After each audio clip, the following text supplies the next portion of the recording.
lower house and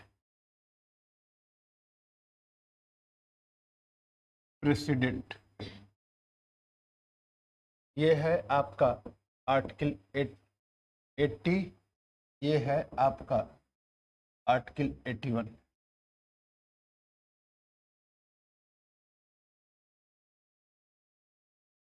इसमें है maximum member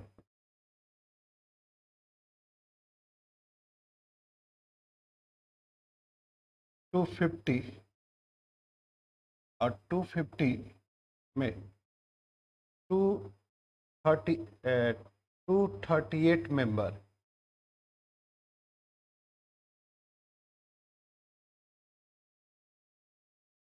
elected by electoral college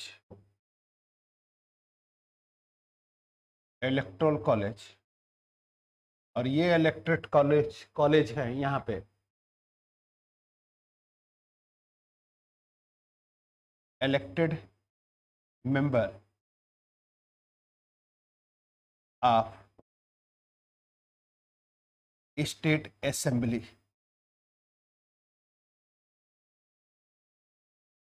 clear? यानी means इसका इलेक्टोरल कॉलेज होगा राज्य विधानसभा के निर्वाचित सदस्य, ठीक। एंड 12 मेंबर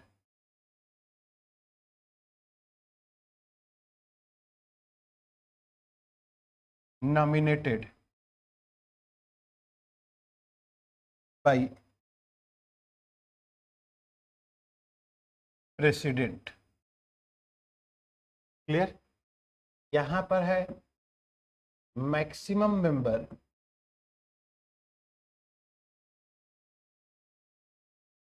552 2026 तक, और ये डेट रखी गई है 84 amendment.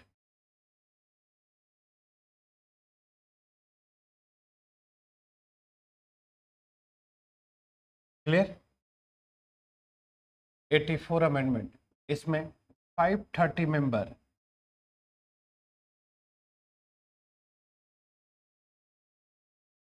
Direct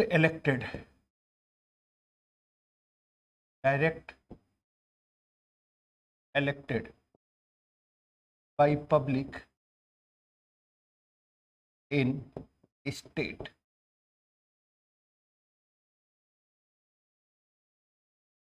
clear? 20 member direct elected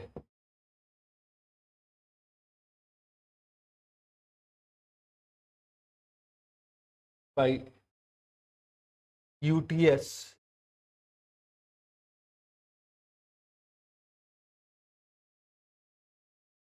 by public in UTS and 2 member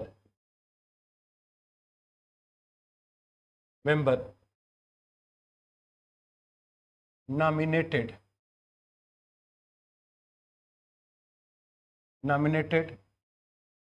by president in Anglo-Indian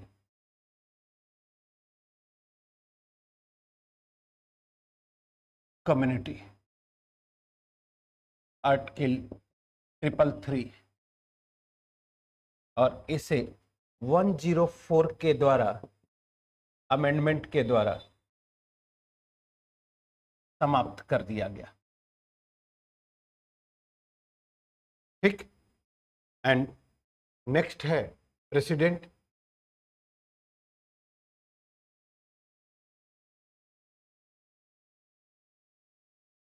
अब पार्लियामेंट इज इक्वल टू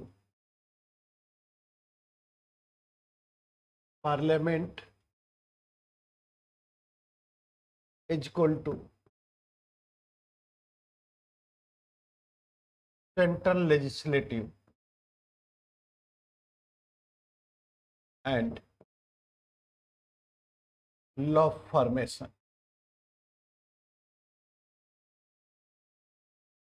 331 है।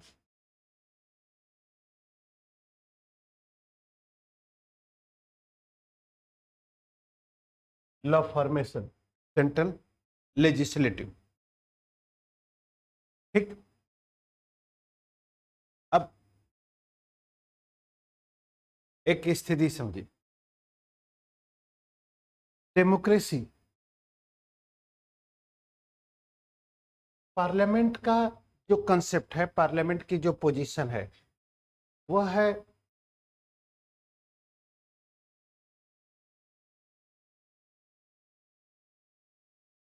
Symbol of democratic values.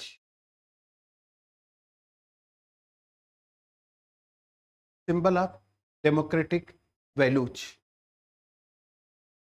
ठीक। यानी संसद लोकतांत्रिक मूल्यों का प्रतिबिंब है। ये कभी भी मत समझिएगा कि संसद, ठीक, एक बिल्डिंग है, और अगर संसद एक बिल्डिंग है, एक मकान है, तो प्रधानमंत्री नरेंद्र मोदी जब फर्स्ट डे इस पार्लियामेंट में एंट्री करते हैं तो उस मकान का चरण स्पर्श नहीं करते हैं।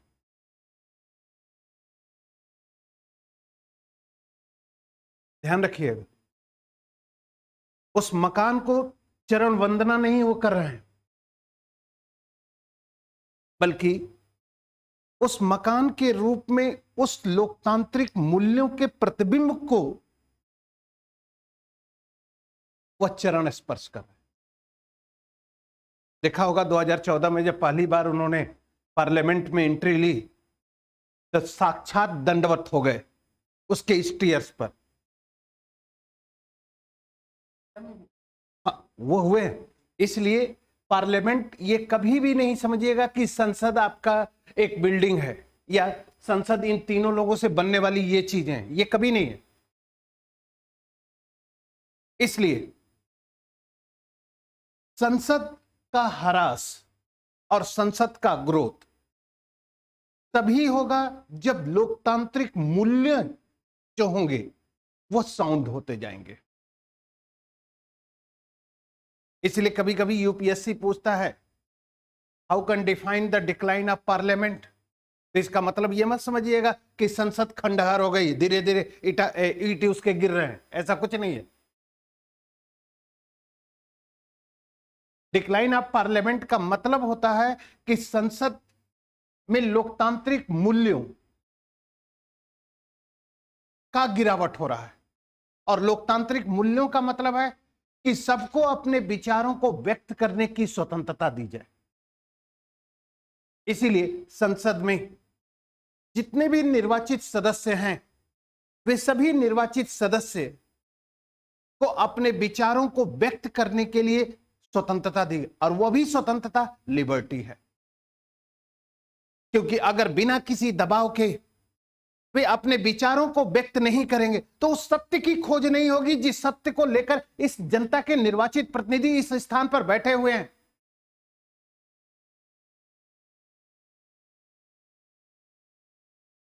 यानी उस सत्य को नहीं हम स्थापित कर पाएंगे। तो सत्य को खोज करने के लिए इस सत्य को सभी को अपने विचारों, जैसे जस्ट लाइक अगर आपके पेरेंट्स का आपके ऊपर डर ना रहे तो आप सही सही बात बता देंगे, लेकिन अगर डर रहे तो उस सत्य की खोज नहीं होगी, उस सत्य को स्थापित नहीं किया जा सकता है। अब शुरुआत के समय में इस संसद यानी शुरुआत के जो पोजीशन है, इस पार्लियामेंट की जो रिस्पॉन्सिबिलिटी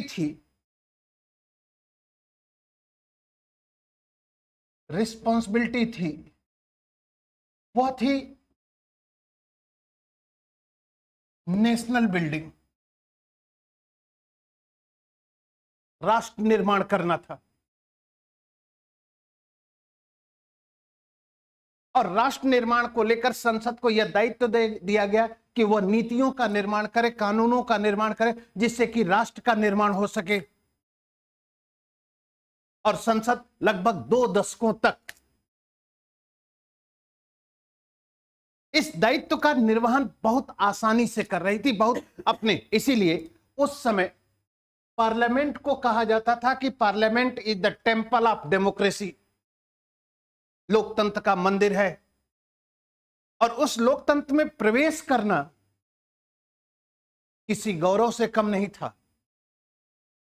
जब लोग संसद में प्रवेश करते थे तो ये कहते थे कि हम देश के सबसे बड़े लोकतंत्र के मंदिर में प्रवेश कर रहे हैं, और वह अपने आप को गौरवान्वित महसूस कर रहे थे।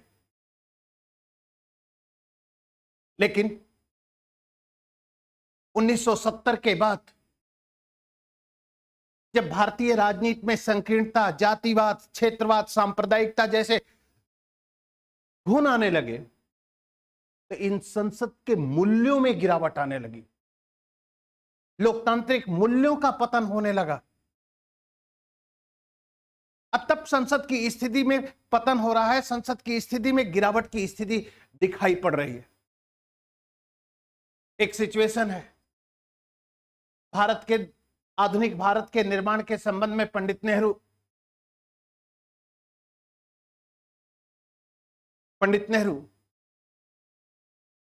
ने होटल पॉलिसी लेकर आई, और उस होटल पॉलिसी पर अटल बिहारी वाजपेयी जब सरकार की नीतियों को जिक्र किया, सरकार की नीतियों का यानी पंडित नेहरू की नीतियों का क्रिटिसिज्म करने लगे, तब बाहर निकलकर पंडित नेहरू मिस्टर वाजपेयी की पीठ थपथपाते हुए बोलते हैं कि आज तुमने बहुत अच्छा बोला है। लेकिन आज क्या होता है कि अगर सदन में कोई बोलता है तो वहीं पर खड़ा होकर कहता है निकलो बाहर देखता हूं। सत्ता पक्ष विपक्ष को बोलने नहीं देता है, और विपक्ष अपने राजनीतिक स्वार्थों को लेकर तमाम। इसलिए एक सवाल मैं खड़ा करता हूं इस पार्लियामेंट से, क्या सरकार 5 साल में कोई भी एक अच्छा कार्य नहीं करती है जिससे कि विपक्ष कहे कि सरकार का यह कार्य अच्छा है? क्या 5 साल में सरकार का कोई भी काम ऐसा नहीं हो सकता जिससे सरकार पर यह सरकार को शाबाशी दीजिए कि सरकार बहुत अच्छा काम की है? इसका मतलब यह हो गया कि सदन में सरकार की कोई भी कार्य की जाती है तो उसका मूल्यांकन दलगत भावना से किया जाता है, राजनीतिक स्वार्थों से किया जाता है। परिणाम होता है कि संसद की गिरावट शुरू हो जाती है। और आज की स्थिति संसद ये है, आज की जो सिचुएशन ये है, वो सिचुएशन ये है कि पूरी की पूरी पार्लियामेंट जो कभी लोकतंत्र के मंदिर के रूप में, कभी लोकतांत्रिक मूल्यों के प्रतिबिंब के रूप में स्थापित थी, आज ये लोकतंत्र राजनीतिक दलों के स्वार्थ पूर्ति स्थल के रूप में परिवर्तित हो गई है। क्योंकि सभी राजनीतिक दल अपने राजनीतिक स्वार्थों को लेकर, अपने पॉलिटिकल इंटरेस्ट को लेकर सदन की कार्यवाही को चलने नहीं देते हैं और कहते हैं कि हम जनता के निर्वाचित प्रतिनिधि हैं। एक आंकड़े के अनुसार पर आवर 10 लाख खर्चे होते हैं। ये पैसे किसके हैं? जनता के। मिसयूज कौन कर रहा है? उनके प्रतिनिधि। तो कैसे हम मान ले कि ये लोकतांत्रिक मूल्यों। दूसरी बात, राजनीति के अपराधीकरण के कारण इस संसद में वे लोग बैठते हैं जिनका वास्तविक स्थल ये नहीं है। अब ऐसी स्थिति में संसद का मुख्य दायित्व है law formation and national building, यानी मींस इस संसद अगर सेंट्रल लेजिस्लेटिव है, लॉ फॉर्मेशन उसका रिस्पॉन्सिबिलिटी है, कानून का निर्माण करना इनका मुख्य उद्देश्य है। और अगर ये संसद में क्रिमिनल लोग आएंगे तो क्या क्राइम पर नियंत्रण लगाने के लिए कोई इफेक्टिव लॉ का फॉर्मेशन करेंगे?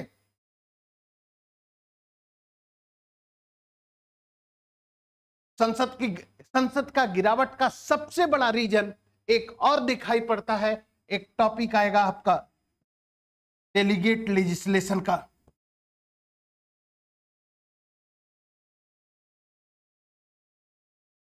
डेलीगेट लेजिस्लेशन मींस प्रदत्त विधायन।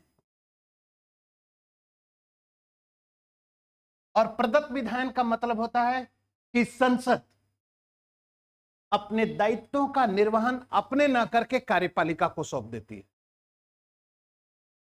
इसका मतलब क्या हुआ कि अगर संसद या विधायिका अपने कर्तव्य और दायित्वों का पालन स्वयं न करके इसे कार्यपालिका को सौंप देती है, तो क्वेश्चन यहीं पर खड़ा हो गया कि इस विधायिका या इस संसद के जो सदस्य हैं वह कानून की जटिलताओं को अच्छे ढंग से नहीं समझ पा रहे हैं।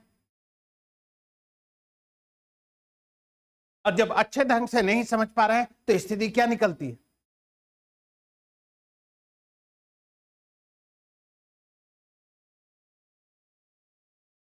मीन्स अपने दायित्व। दूसरी बात, यह सदन यानी यह संसद अगर राजनीतिक दलों के स्वार्थ पूर्ति स्थल के रूप में परिवर्तित हो गई है, तो देखने को यह भी मिलता है कि राजनीतिक दल अपने दलगत भावना या सदन के अंदर जिस तरह से आचरण करते हैं या जिस तरह से गतिविधियों का संचालन करते हैं, उससे संसद की कार्यवाही तो सुचारू रूप से नहीं चलती। परिणाम यह होता है कि जब संसद की कार्यवाही सुचारू रूप से नहीं चलेगी तो संसद अपने दायित्व का निर्वहन करेगी कैसे? कभी कभी विपक्ष के गतिरोध के कारण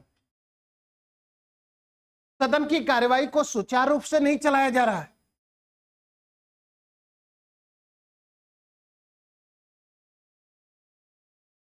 तो जब ये स्थिति है, इन सभी स्थितियों को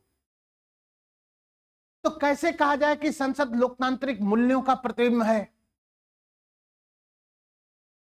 कैसे डिफाइन किया और कैसे कहा जाए कि देश का सबसे बड़ा लोकतंत्र का रिजल्ट? तो यह भी देखने को मिलता है कि विधायिका के सदस्य या संसद के सदस्य पैसे लेकर सदन के अंदर प्रश्न पूछते हैं, पैसे लेकर अपने वोटों का निर्धारण करते हैं। तो इन सभी स्थितियों के कारण कैसे कहा जाए कि parliament is the temple of democracy?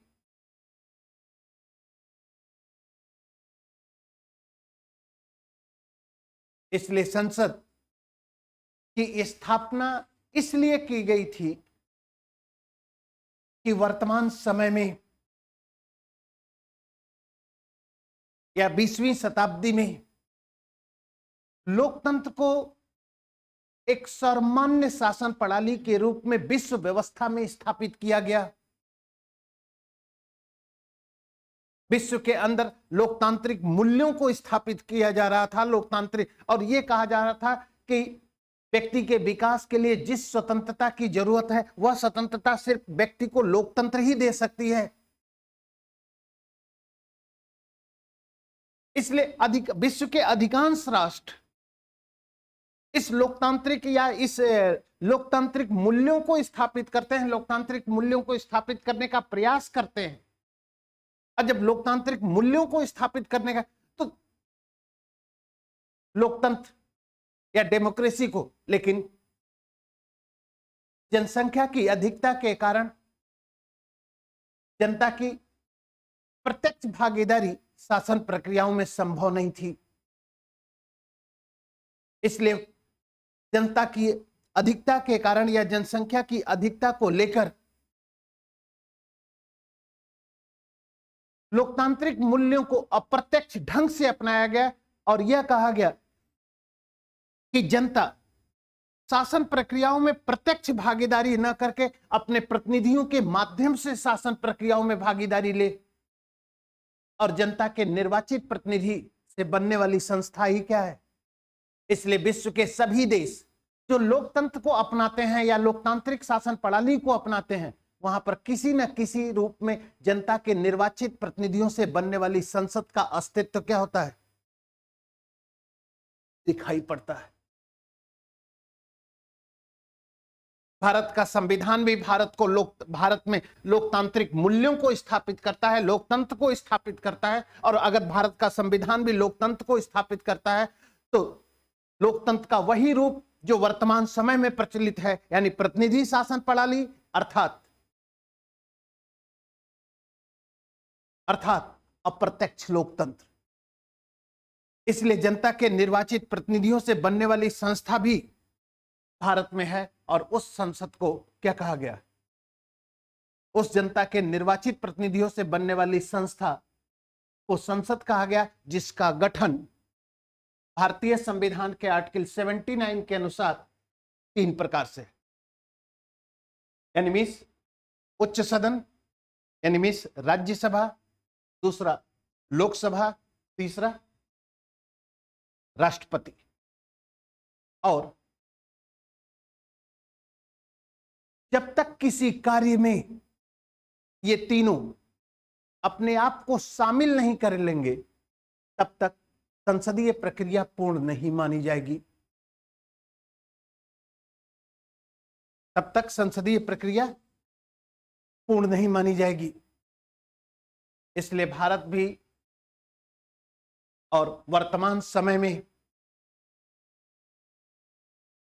संसद, न्यायपालिका, संविधान के द्वारा